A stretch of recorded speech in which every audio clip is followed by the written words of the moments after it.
Oi, bom dia, pessoal! Chegamos aí ao último e o melhor vídeo da série sobre o livro 168 horas você tem mais tempo do que imagina. E antes de começar, eu quero saber, você está fazendo os exercícios dessa semana? Se fez, eu tenho certeza que você já viu que você tem sim mais tempo do que você imagina. E se não fez, está esperando o quê? Você fica aí falando que não tem tempo? Vai ficar por isso mesmo ou você finalmente vai achar tempo que você quer na sua semana?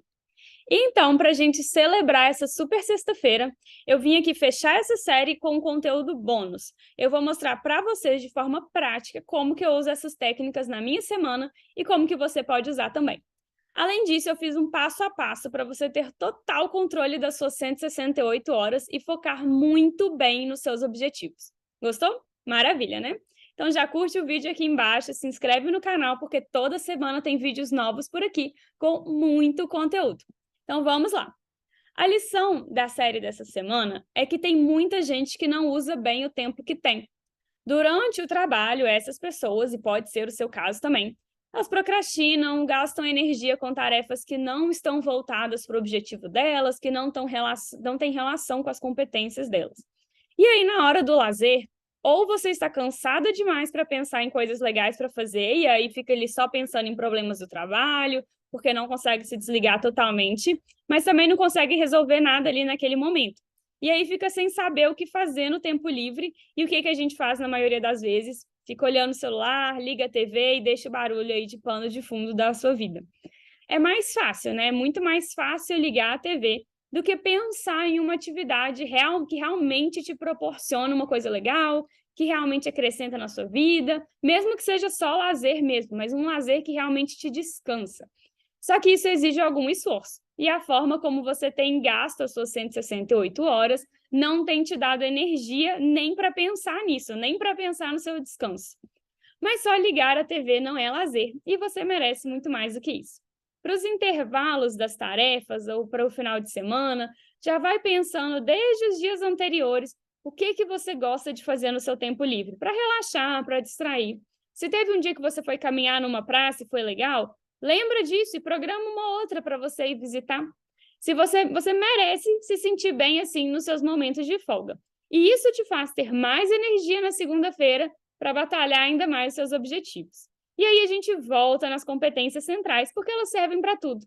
No que você é boa? No que você quer se aperfeiçoar? Como você quer viver a sua semana? O que você quer aprender? Tem alguma coisa que sempre esteve ali, aquela vozinha falando para você aprender alguma outra coisa? Veja suas horas na semana. Será que ali realmente não dá para colocar essa aula ou um horário dedicado para você aprender alguma outra coisa diferente? Às vezes você quer há anos aprender um idioma novo, aprender a tocar violão, aprender a cozinhar.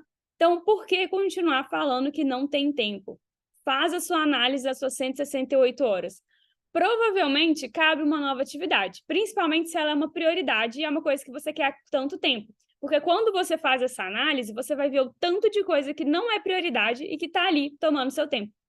E se você dá muito valor aos seus momentos de lazer, mas acha que está muito atolada, não consegue ter esses momentos, bloqueie espaço na agenda para isso. Lazer é importante, sim. Relacionamentos sociais são importantes e tem até pesquisas que mostram que pessoas que têm contato próximo com os amigos veem os desafios da vida aí de forma muito mais fácil e muito mais leve do que aquelas que se isolam. Então, bloqueie o domingo que seja, esquece o celular. Ah, mas meu trabalho não me dá essa possibilidade. Tá. O seu trabalho vai te levar para os seus objetivos de vida? Você tem certeza que trabalhar no domingo é essencial para cumprir esses objetivos? Se sim, ok. Às vezes você consegue pegar a tarde do domingo de folga, ou então você vai perceber que essa piração toda é uma prioridade, às vezes, do seu chefe e não sua, e aí você precisa de ter coragem para tomar essas rédeas aí da própria vida, do seu calendário. Agora, o que realmente é uma prioridade? Tem gente que acha que tudo é prioridade, né? E os outros entendem que só o trabalho é prioridade e ignoram todo o resto. Tem um exemplo muito bom sobre prioridade e o mito do não tenho tempo, que é assim. Se um conhecido te pede para passear com o cachorro dele numa terça-feira, 3 da tarde, o que você responde? Imagina assim, eu vou te pedir para passear com a orquestra terça, 3 da tarde. Você vai me falar o quê? Ah, ou foi mal, não tenho tempo. Não, não dá, eu estou trabalhando, não tem como fazer isso. Tá. Mas e se eu te pagar R$ 10.000 para passear com a orquestra terça-feira, 3 da tarde? Ah, aí você vai, né? Então, não é que você não tinha tempo, é que na hora que virou a sua prioridade, porque a prioridade era aquele dinheiro, o tempo milagrosamente apareceu. Então, seja honesta com o que não é sua prioridade. Quando você diz que não tem tempo, você tira a responsabilidade de escolha de você mesmo. A responsabilidade é de outra pessoa, é do seu chefe, é do cliente, é da sua família. 168 horas é muita coisa. Tem tempo, sim, para tudo que você realmente quer e precisa fazer. Então, uma vez que você descobre isso, você sai do pânico e consegue analisar esses dados objetivamente. E se coloca no controle, pelo menos, da maioria das 168 horas. Porque é com essa coisa do não tenho tempo, você vê tudo se acumulando e vai perdendo o controle da sua vida. E isso gera muito pânico mesmo, é horrível. Mas então, chegamos aqui no ponto-chave dessa aula do dia de hoje. Vamos ao que interessa. É o passo a passo para você organizar as suas 168 horas. Em primeiro lugar, você vai planilhar o seu tempo, e eu falei disso na terça-feira. Se você não lembra, vai lá, volta e vê essa aula. Depois que você planilhou o seu tempo, tudo que você faz em todos os dias, você vai listar os seus 100 sonhos para você entender suas prioridades. O que você sempre quis fazer? E aí vale qualquer coisa, vai escrevendo, inclusive os sonhos que você já realizou. Com isso, você vai identificar as suas competências centrais, porque muitas dessas coisas, elas estão interligadas. Elas têm a ver ali com alguma competência que você tem. Depois, você vai preencher as suas 168 horas com o máximo de blocos dedicados a essas competências centrais, tá? Então, o que não for competência central, você ignora, minimiza ou delega. E para deixar o máximo possível com aquilo que você sabe fazer. Então, avalie atividades de lazer também, que tem até meia hora ou de 10 minutinhos para encaixar no seu tempo livre durante a semana. Porque sim, existe tempo livre durante a semana, além de dedicar o final de semana ou uma parte dele ali para o seu lazer. Por fim, sempre confira a sua nova rotina e vai ajustando o que for necessário ao longo do tempo. E, gente, esse último ponto é muito importante. Rotina é mutável, ela não é rígida. A nossa vida vai mudando o tempo inteiro, então como que a nossa rotina não vai mudar, né? Você é a mesma pessoa de 5 anos atrás? Seus objetivos de vida são os mesmos? Seus interesses são os mesmos? E se você respondeu que não a uma dessas perguntas, então é super normal e necessário ajustar a sua rotina a essas novas ideias, novos objetivos e uma nova dinâmica da vida. E aí, o que eu faço com as dicas desse livro? Eu comecei a analisar globalmente as horas que eu gasto com as coisas. Eu não tinha tanto essa noção antes, e a dica da planilha foi muito boa. Aí depois eu comecei a usar o Toggl, é Toggl, que eu já contei aqui sobre ele. É um app que cronometra o tempo que você gasta com cada coisa. E aí, fazendo isso, eu percebi que as minhas horas de trabalho, elas têm alguns padrões. Geralmente eu adianto a imensa maioria das coisas ainda de manhã, que é o momento das minhas prioridades, e aí depois, até o meio da tarde, eu confiro alguns prazos, faço umas tarefas mais automáticas, porque é o meu horário de menor energia. No final da tarde, eu pego de novo o que eu fiz de manhã, porque esses trabalhos já voltaram para mim corrigidos, eu reviso de novo. E aí, depois do home office, com produtividade leve e as mentorias também, eu encerro meu dia um pouquinho mais tarde, ali por volta de 8 horas. Mas isso não significa que eu trabalho 11 horas por dia. Fazendo essa análise, eu vi que tem esse buraco ali no meio da tarde, que eu sempre estou mais lenta, faço tudo um pouco mais devagar.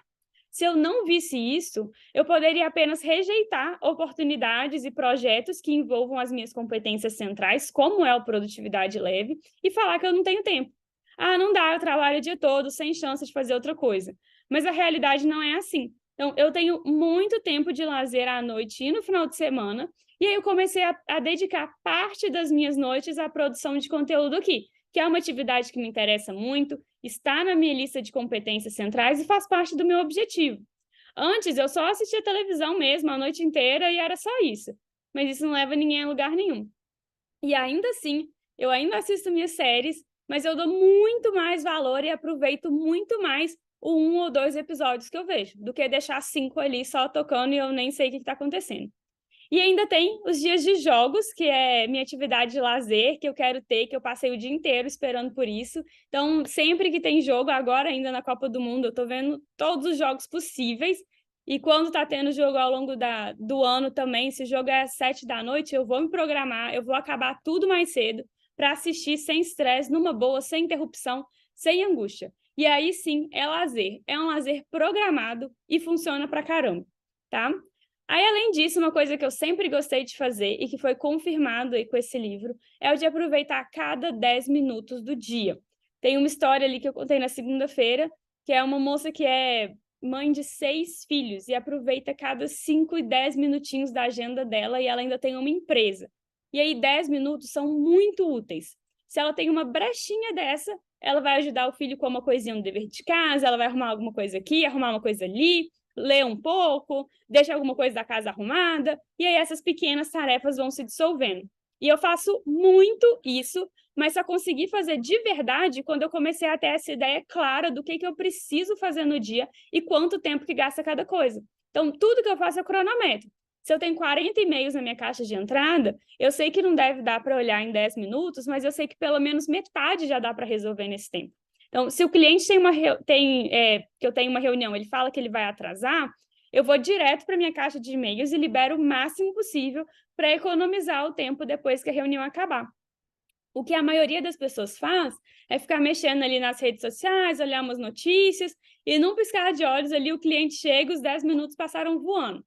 E aí a gente tem essa percepção, né, que 10 ou 15 minutos não valem de nada. Porque quando a gente usa nessas tarefas passivas, eles acabam rapidinho, a gente nem vai passar. E aí você pensa em limpar sua caixa de e-mails em 10 minutos, mas assim, parece que é óbvio que não vai dar. Porque a ideia que você tem do tempo é que ela é firmada em atividades passivas. Então, você só lembra dos 10 minutos quando eles passam voando. Mas qual que é a sua percepção sobre esses mesmos 10 minutos quando eu te falo que é para correr no máximo da sua velocidade durante esse tempo? Parece que é eterno, né? Esse tempo não vai acabar de jeito nenhum. Agora, insira a atividade ler e-mails nessa ideia de 10 minutos correndo no máximo da sua velocidade. Ficou muito diferente, né? Já parece que cabe muito mais tarefas ali. Eu aproveito os meus 10 minutos porque eu já testei isso inúmeras vezes e eu sei o que cabe em 10 minutos. Se eu não tivesse testado, eu teria essa mesma impressão, que não é nada, que não adianta nem começar, porque vai parar na mesma hora, mas não é assim. Eu vi todas as tarefas recorrentes que eu tenho, eu sei quanto tempo que demora e eu sei o impacto dos 10 minutos nela. Tempo é relativo. Já diziam aí vários gênios da física e da matemática que eu não vou reproduzir aqui porque eu vou cometer uma gafe. Já falei que isso não faz parte das minhas competências. Mas o que vai te ajudar é ver que você tem tarefas ajustáveis para cada tempo diferente. Você não tem que encaixar o projeto do ano da sua empresa numa tarde. Isso não vai funcionar. Mas ela tem que ter uma partezinha inicial que você consegue começar entre uma reunião e outra. E isso dá aquela sensação boa de projeto andando, que você não está estagnada. Ele está andando e uma hora ele vai acabar. E olha aí o andando, né? Quem viu aqui a série do Mapa da Produtividade tem uma tarefa, ter uma tarefa andando é a sexta parada do mapa. Se você quiser entender melhor esse conceito, vá lá ver o vídeo 6 do Mapa da Produtividade para uma vida plena com 2 P's.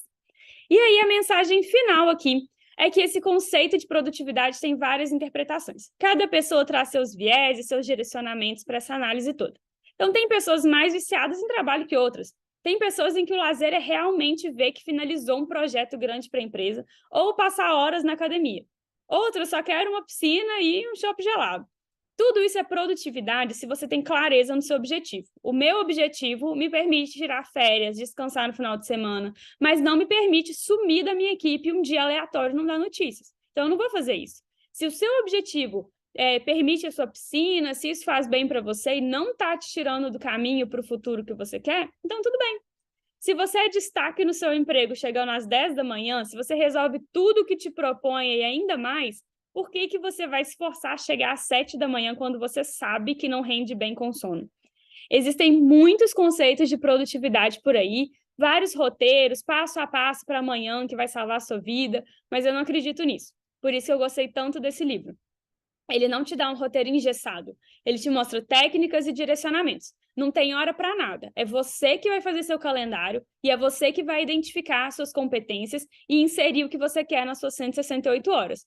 O núcleo aqui é entender que quanto mais tarefas direcionadas às suas competências você faz, mais energia você tem para o que você realmente quer fazer. Então, atenção aí ao seguir a rotina matinal feita por alguém que não conhece sua vida, tá? Só você conhece sua vida e os seus objetivos. É isso que você tem que seguir você vai seguir o que você quer. E eu tô aqui para ajudar você a descobrir o que você quer, no que você é boa e viver com o máximo de intensidade e energia, gastando até menos tempo do que você gasta hoje. E é para isso que existe a mentoria também, um acompanhamento individual e personalizado para afastar qualquer receita de bolo que você queira usar como técnica de produtividade. A mentoria é para encontrar a melhor rotina para você, especificamente. E eu espero muito que você tenha gostado dessa nossa semana. Eu preparei tudo com muito carinho para você. Estou guardando isso há 2 anos e eu estava muito ansiosa para mostrar todas essas dicas aí para você fazer essa análise. E eu quero saber o que você achou, se já está usando alguma dica. Manda essa série aqui para sua amiga que quer usar melhor as horas dela. Ela merece também. Um ótimo final de semana de muita leveza para vocês. Muito obrigada. Fiquem de olho aqui no canal que tem vídeo novo toda semana. Até lá!